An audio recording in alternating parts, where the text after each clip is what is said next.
Good afternoon, everybody. It's Jim, it's Matt, and we are here for many reasons, not the least of which is tonight on Prime is Buffalo hosting the Dolphins. Two teams going in opposite directions. We'll get to that in a minute. Matt, big news out of DC this morning, and that was the city council gave the okay for the building of a $4 billion sports complex on what used to be the RFK site. It's big news for not just Commanders fans, but for the district because it now means that all four of the major uh, teams, I'll give five, I should throw the soccer team in there as well, now are back in town. And I know a lot of people are very excited about the fact that RFK, which that site is very accessible, will now be home to a world class stadium. So, it took a while, but they finally got it through, and they're moving on. Yeah. Uh, I would say it's also just a good sign of where ownership is now. Mm-hmm. And like they're willing the new ownership is willing to invest in the team and Right. talked about it before, but how important it is to have continuity from the top to the bottom of an Mm-hmm. organization. And things started at an ownership level. When the ownership instills belief in the front office can instill belief in the coaches. When the coaches Mm-hmm. have belief from the front office, they generally can do a better job in their locker room as well. It, Mm-hmm. it flows from top to bottom. I know people don't look at it and like necessarily think about it that way, but it that's what it takes. Is it takes a belief and a buy-in from the ownership to have success flow down the chain. Oh, I agree. And the other thing that I think is important to note, Josh Harris, who owns the team, um, he and Commissioner Roger Goodell actually grew up almost in the same neighborhood in Washington, and they used to go to their families used to take them to Redskin games back in the day, Mhm. back at RFK Stadium, which opened by the way in 1961. And I think that the interesting part to this, your point on ownership, I also think that local ownership with a passion for the team certainly helps, in many ways on the investment side. Yeah, And the fact that pretty much 80% of this stadium deal is being funded by the team, I believe, again, goes to prove that, if you are an owner willing to put that kind of money up, like Stan Kroenke did in Los Angeles, it pays off on the field and it pays off with the fans. yeah. So tonight in Orchard Park, New York, the Bills host the Dolphins. As I said in the tease, two teams headed in different directions. Your thoughts on tonight's game? I think for the Bills, it's blowout or bust kind of tonight. They don't need to win this game emphatically. They just really this would be a pretty ugly loss if they were to lose this football game. So I think coming away with a win is important. But the Dolphins, tonight's all about the Dolphins. Unless they were to win, it's more about how do they look? Like do they show signs of life against what is one of, if not the best team in the NFL. We'll see how things, play out throughout the season. But Mm-hmm. the Bills are in that top tier of teams when it comes to the NFL. No, for sure. And the Dolphins seem like they're headed towards this downward spiral. You had reports of a players only meeting after Mm-hmm. what happened in Indianapolis week 1. You had a pretty close game against New England at home this past weekend. But they need the ship to get righted because I don't think this is a team devoid of talent. Tua Tagovailoa isn't an awful quarterback. I'm not going to say he's great and he's going to lead them to a Super Bowl, but he's not an awful quarterback. I know Tyreek Hill had his injury problems last year, but he's supposedly back healthy this year, and Jalen Mm-hmm. Waddle's a really good receiver as well. And as Right. A-Chain continues to get more reps because he was injured in the preseason and early fall. They're going to be fine on offense. It's more about that defense and how it looks. Are you surprised? Frankly, I was. In the 2025 draft that Miami didn't take a quarterback somewhere in the line? No. I mean, when Tua's healthy, he's great. Mm-hmm. But when Tua, isn't healthy, which is unfortunately for him, a great chunk of the last couple seasons, it puts an onus on a backup quarterback, and they have not, been able to find a backup that is suitable to Tua, because Lord knows, as you just recounted, they got the weapons on offense. Mm-hmm. It's but I was curious as to why they didn't make that deal, or make that pick when they had an opportunity to. Yeah, well, the way things are headed, it seems like they're gonna do that this offseason. But I think they weren't ready to pull the trigger yet. I don't know if that's a coaching staff that wasn't ready to pull the trigger. I don't know if that's a front office that wasn't ready to pull the trigger on a guy that they invested in pretty heavily. Mm-hmm. Coming out of Alabama. So it could be either of those, but it always kind of felt like they were going to stick with Tua. Now, taking a quarterback in the later rounds of the draft would have made some sense, I think. Yeah, that's what I'm talking about. Yeah. I wasn't asking, wasn't saying that they would take somebody to basically replace him. I just thought, given his propensity for injury, that having a good insurance policy, young quarterback who's not ready for prime time just yet, but could be, with the right set of circumstances. You would think there would be a place where they could rest the guy and go, okay, over time, you may get your start. And by the way, overtime might be 4 games into the season if Tua gets hurt. Yeah, and the way I phrased that, and honestly, the way that I thought you were talking about it is this feels like the final year for Tua. Like things have to go well this year, and they aren't. They're frankly off to a horrible start, because at that point you're starting to look at an aging quarterback, and Tyreek Hill's not getting any younger. Jalen Waddle and Devon A-Chain are fine age-wise, and I believe they're going to be okay. I think they've got them signed for the next couple of years as well. But in terms of Tua, it feels like his time is up, because it feels like his time and Mike McDaniel's time are kind of running together. Yeah, it's a parallel. Yeah, they're running parallel, and Mike McDaniel's time, if things don't go well this season, is also over, because it started out really high. Year one was great for him. Since then, it's been downhill. There's been no signs of hope to say, hey, this thing's moving forward in the right direction. The other part of this, from a business standpoint, is you have to look at it and go, all right, Tua's had 4 concussions. Mm-hmm. There is a point to which a player has to make a decision as to how much more do I want this, because those concussions will take, years to hopefully not, show signs of something. Mm-hmm. But unfortunately, if history is to be repeated, guys who get those concussions, have strong issues later in life. And, it's a quality of life issue for Tua versus, what kind of chances he's taking.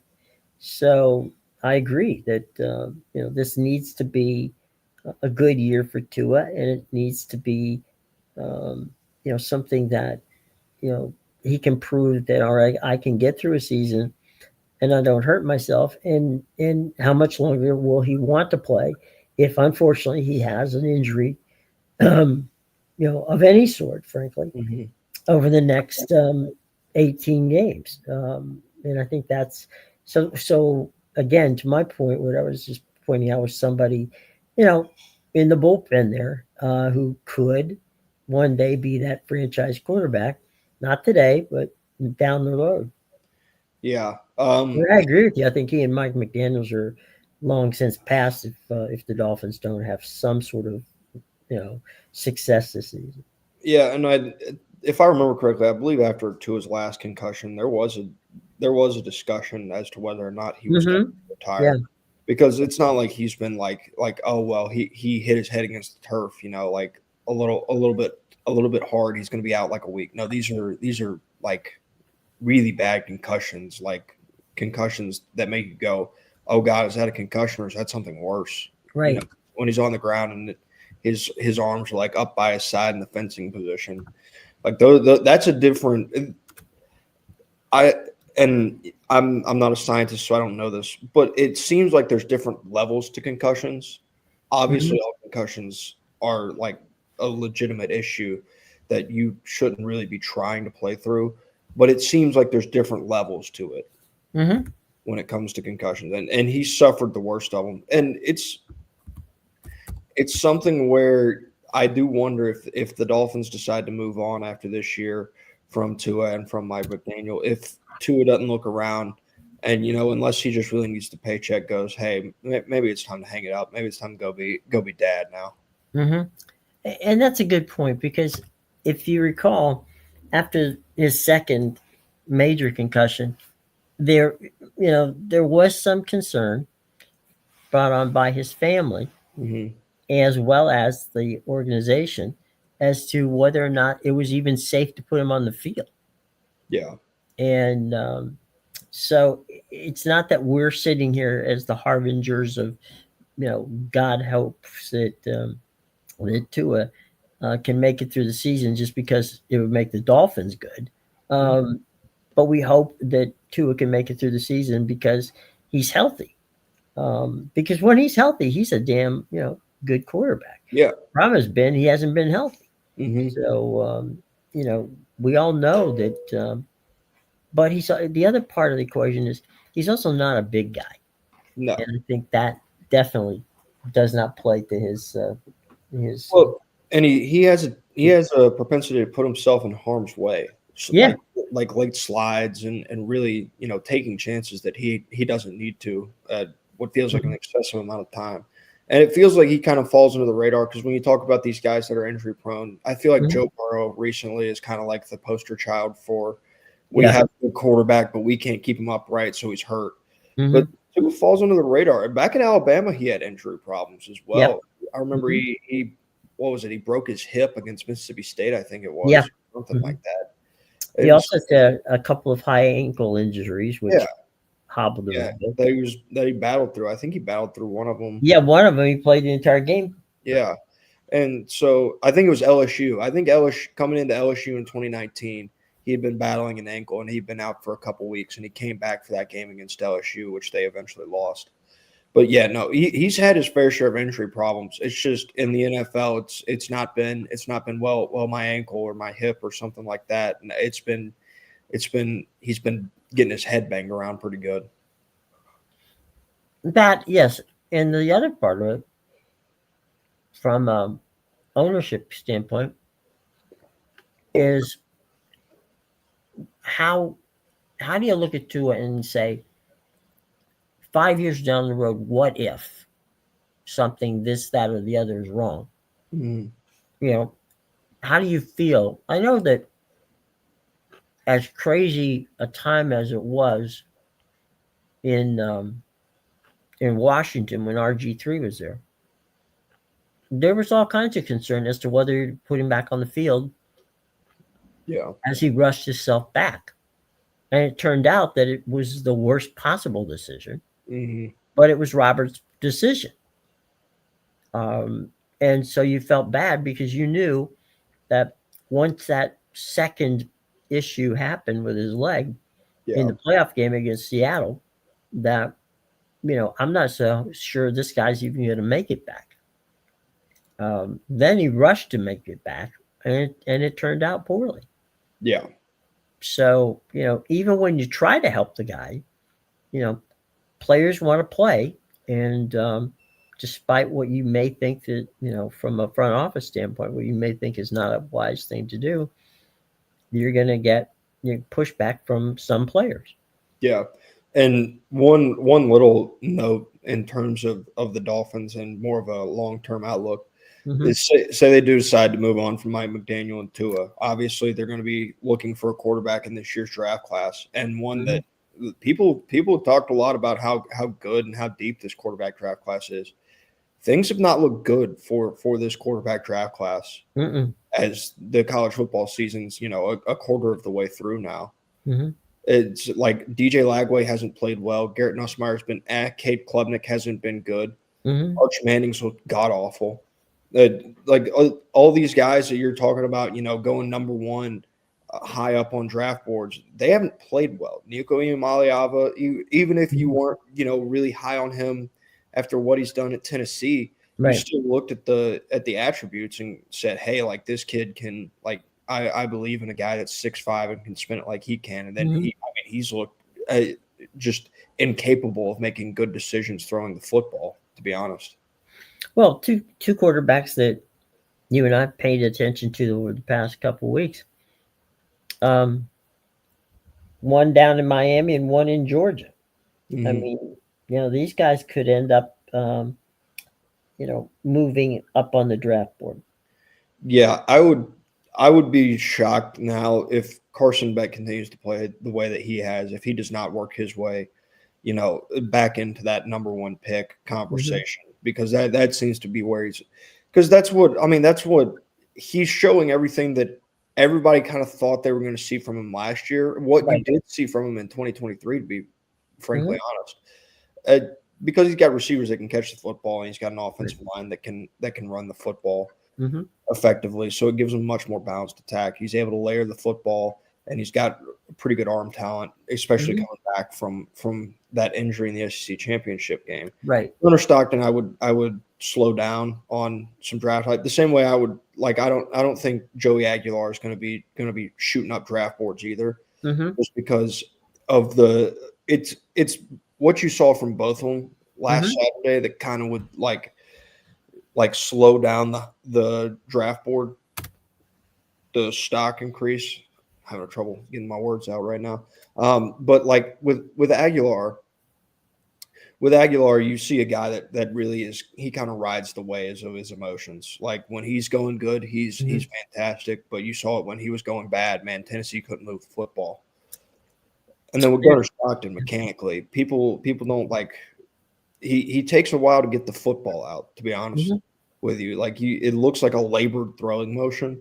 And then Mm-hmm. he's also a guy that goes, he's pretty much one read, two read. If neither of those are there, then I'm getting out of the pocket and running. So he's not a guy that's making like full field reads that you would value in the Mm-hmm. NFL. Jerry brings up a good point about Tua, and that's concussions are more serious when you lose consciousness, which is exactly what happened on the second concussion that he had, the And one I you were think talking about. I think With he's had four, and I think at least two of them he's lost consciousness on. Yeah, um, so yeah, that would concern me if I were playing quarterback of Miami. Mm-hmm. Um, but you're right, man. You're right, Jerry, and thanks for weighing in. Um, so tonight we figured, okay, Buffalo doesn't need, but probably will win. Mm-hmm. Miami does need, and I don't. I do I see a way? Sure, I mean, there's always a way for you know teams in the NFL to win, but this Miami team seems to be snake bitten, and I'm not so certain that I would go in on the Dolphins tonight. It is really hard to have a spread not only above double digits, but to be at 11 and a half like it is right now in favor of Mm-hmm. Buffalo. And that's hard to do in the NFL. I don't think the Browns. I think the Browns and Ravens may have been in a similar spot, if that kind of Right. tells you where Miami is right now. The the not for nothing situation. Josh Allen has never lost to the Miami Dolphins. Yeah, that's So, and they're playing at Orchard Park, and that could be a very loud building, mhm. and it it definitely is a home field advantage for Buffalo. And, you kind of feel badly for Miami because you're sitting there going, okay, they're wounded ducks headed into this, into this hostile environment against a team which you said at the beginning, and I agree with you.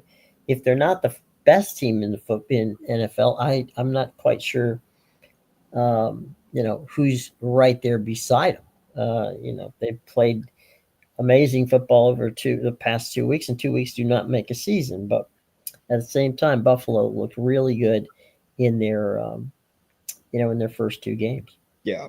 Yeah, it's that top tier of the league. The Bills, the Ravens, Mhm. the Chiefs Right. have been there for the past, Mhm.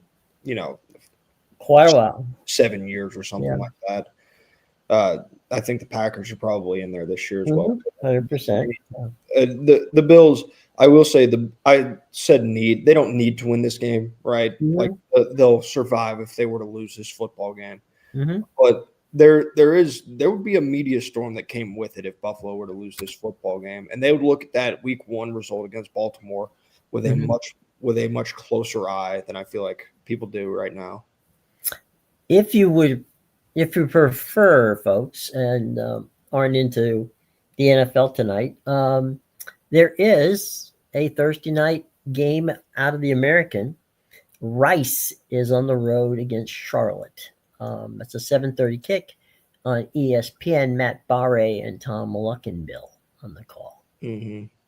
Yeah, that's, a, that's two bad football teams right there. Yeah, I was gonna say, too I bad they couldn't move it to Friday. It'd be Friday Night Lights. know. Two high school teams playing. Man, Um, Rice is favored by 2.5. I guess somebody had to be favored. The total I 40 guess, and a half. I guess. It's no one is gonna want to tune into that football game. That was another one last week. UNC went to Charlotte. Right. That's one of those 2-1s, I'm assuming. But Yeah. it's still hilarious to see Bill Belichick in his second career college game standing on the sidelines at Charlotte University, coaching a game. Yep. It's tough. Rice is. It's funny. I did a couple games at Rice Stadium in Houston, um, and I'm not certain that the kids on campus knew that they were playing. It was, it was a very, um, it was a very depressing afternoon, basically, because you're sitting there going, "Good God, there's nobody here to watch this game." Yeah. Nobody's really excited about it. Um, Which Rice has Rice is been a phenomenal university. I mean, it is a academically amazing university. yeah. But they don't really. I mean, they don't. They're not overly excited about their football team. Although I will say this, they're extremely excited over their baseball team. Interesting. It is funny. I went and looked at. I wanted to see what Rice had done because they're 2-1 on the year. Mm-hmm. They played Prairie View and they scored 38 points. After that, they played Houston and Louisiana, and they scored 9 and 14 points. So now, granted, that Louisiana game was 14-12, but it's been Right, playing somebody with a pulse that isn't an FCS school right. has not turned out well for that Rice offense, and you can Mm-hmm. understand why the total is where it is Right. tonight. Interesting. Tomorrow we got two games we can talk about real quick. Tulsa is visiting Oklahoma State. That definitely is. I'm interested in finding out how Oklahoma State bounces back after they got clocked last week. You would hope they were able to beat this Tulsa team. I Mm-hmm. mean, Tulsa gave up 42 points to Navy last week, Right. right? That's the triple option right there, and you gave up 42. Surely, a Power 4 program in Oklahoma State can bounce back. But I mean, to be honest with you, I don't think it matters what Oklahoma State kind of does for the rest of the year Mm-hmm. because I think at the end of the year, you're headed towards the same path. It doesn't matter how you get there, but you're headed towards the path that says it's probably Mike Gundy's time is up in Stillwater. which feels odd to say because of how long he's been there. But I still go back to last week when he, or was it? I believe it was last week when he was talking about, no, 2 weekends ago when they Right. went up to Oregon, and he was talking about how basically his football team didn't have a chance. Right. It's fine in some places to say that, but Mhm. you're at Oklahoma State. This is a Power 4 program. I get that you don't have the same budget as they do, but you've got to have. I don't even know if is attitude the right word. I don't know, but essentially conceding before the game starts when you're at a P4 program feels like it's ridiculous. It's insane. I don't know why the people of Oklahoma State would stand for that. I don't think they will. I mean, um, Oklahoma State is a proud fan base. It's a rabid fan base. It's a fan base that loves their teams and they support their team without question. Um, and I think that when you concede before you get off the bus, that not only it's a matter of culture. It's a matter of you're seeding this. You're planting the seeds of doubt in a team before you even get started. Yeah.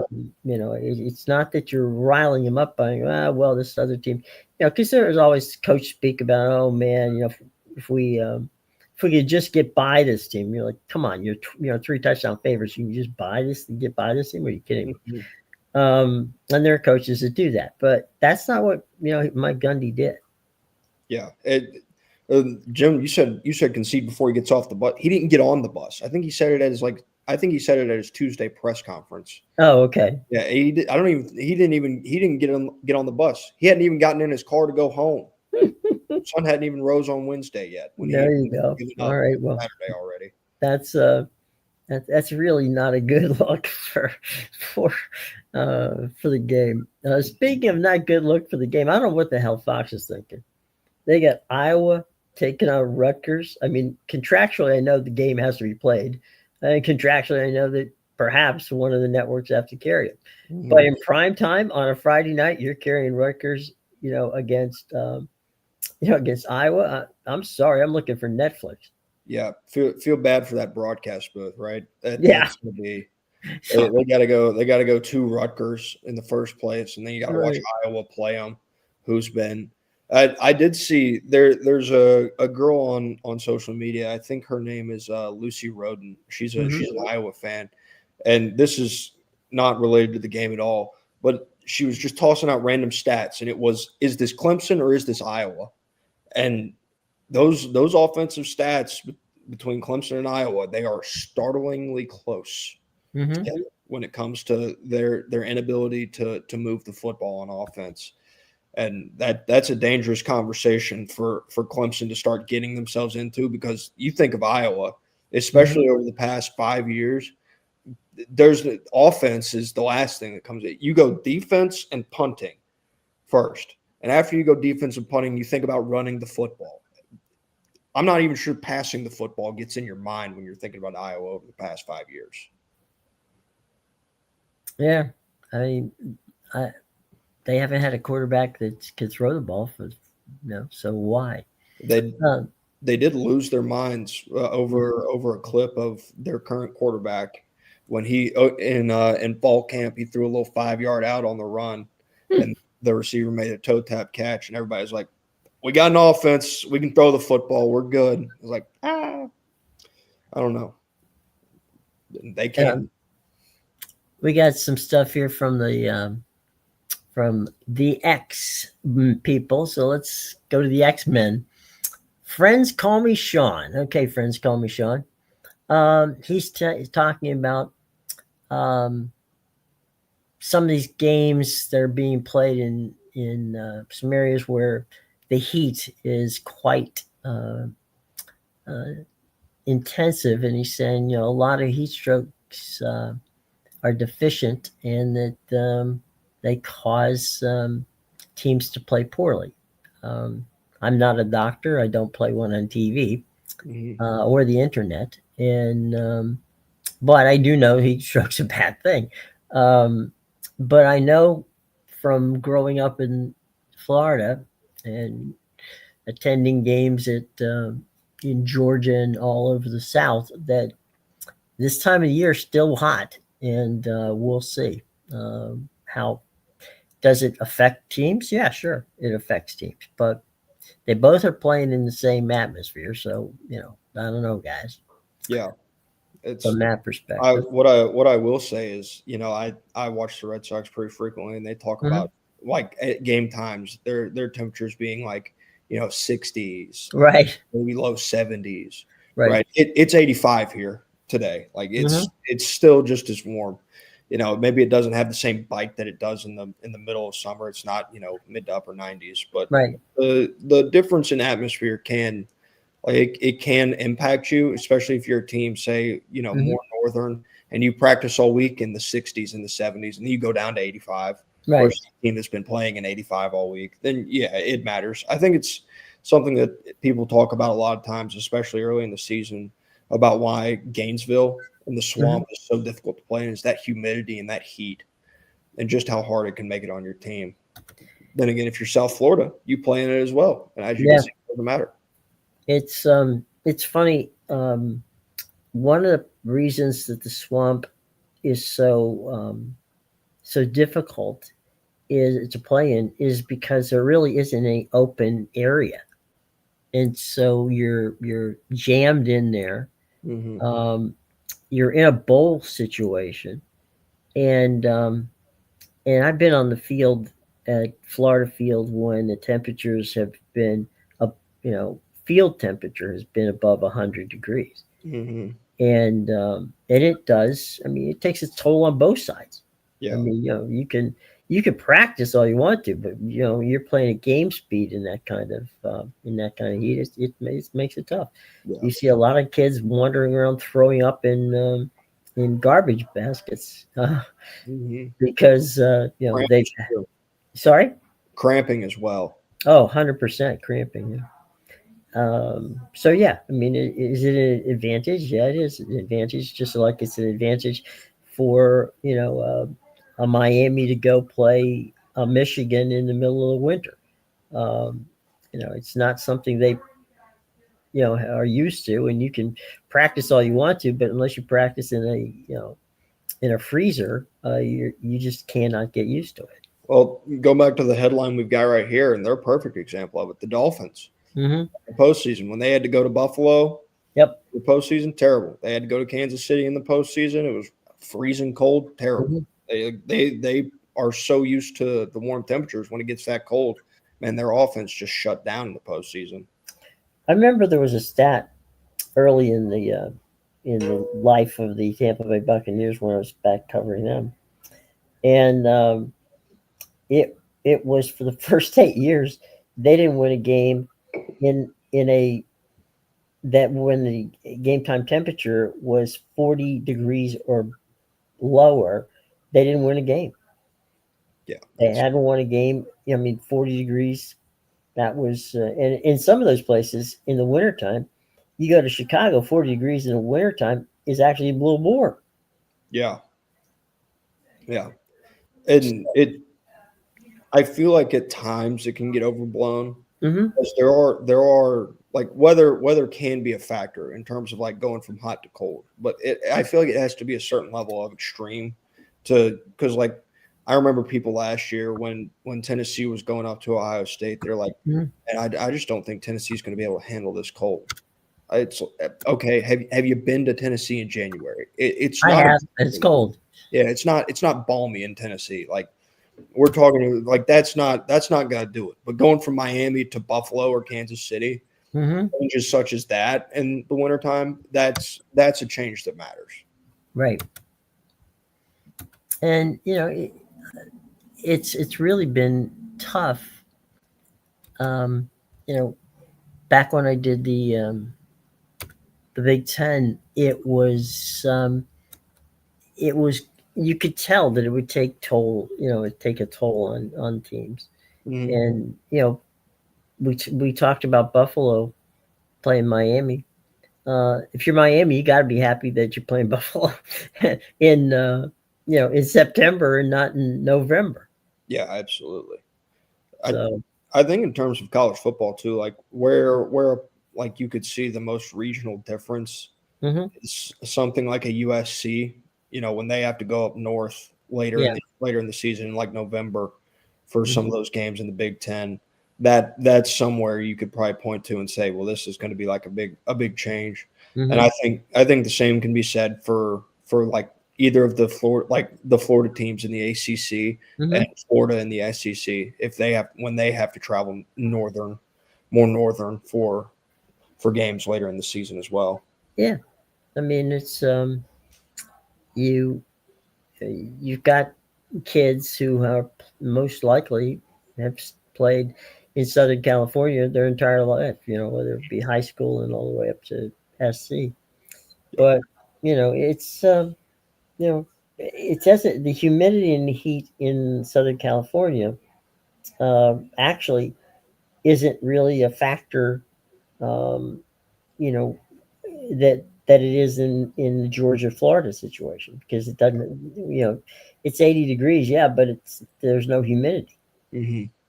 and That that does make it, humidity is. that humidity does make it an issue. And Yeah. I will say one other thing, and that is and I've seen this up close and personal myself during games, and that is you play at Colorado or Denver, any of those, well, Utah, as a matter of fact, is another one.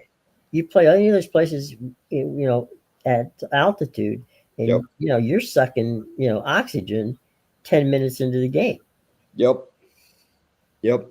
First time I ever went to, or the only time I really actually been in Colorado, Hmm. I was just walking.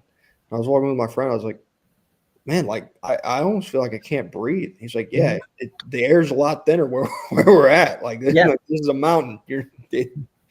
We're way up here. So yeah, you're it's you're it you're a it mile matters. high and getting higher. Yeah, it matters. Yeah, so it'll be there. All right, real quick, uh, who do you like tonight, and by what's the score? In terms of I'm I sorry, I should have yeah, said Bills Dolphins. yeah, Bills Dolphins. I like the Bills. I honestly, I 11 and a half is a lot of points, right? Hmm. It In I the I NFL, yeah. I still think they're going to cover. I mean, the Bills dismantled the Jets last week, who Hmm.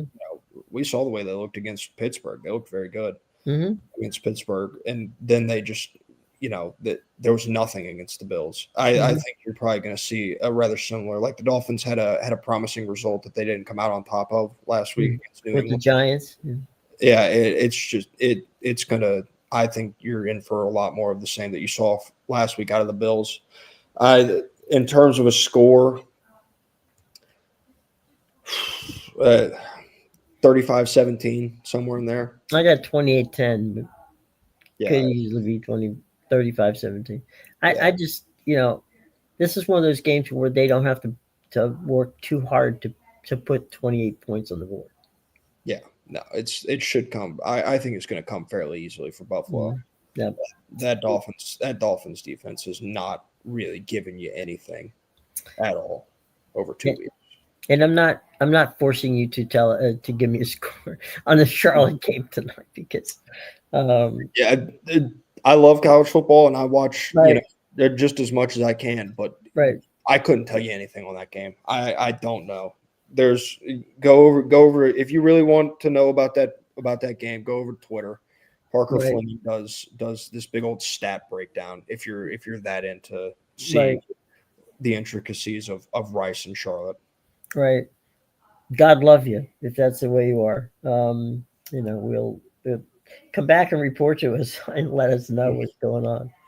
We greatly appreciate it. Well, guys, I'll tell you what, we got to get out of here. It's 1:12 on a lovely Thursday. Next week at this time, Matthew and I will be in not only football mode, but we'll be talking about the beginning of Ryder Cup. So we got some fun stuff coming up next week. So, anyway, we shall be back tomorrow and we'll talk about what should be a very entertaining college and NFL weekend. But until that time, enjoy tonight's game, the Dolphins and Bills on Prime Network with our buddy Al Michaels and Kurt Street at the mic. So until tomorrow, gang, have a good day. We appreciate you coming by and spending some time. We also appreciate those of you who ask questions. Please feel free to leave comments there, ring the bell, subscribe, and we'll talk to you tomorrow. Bye bye.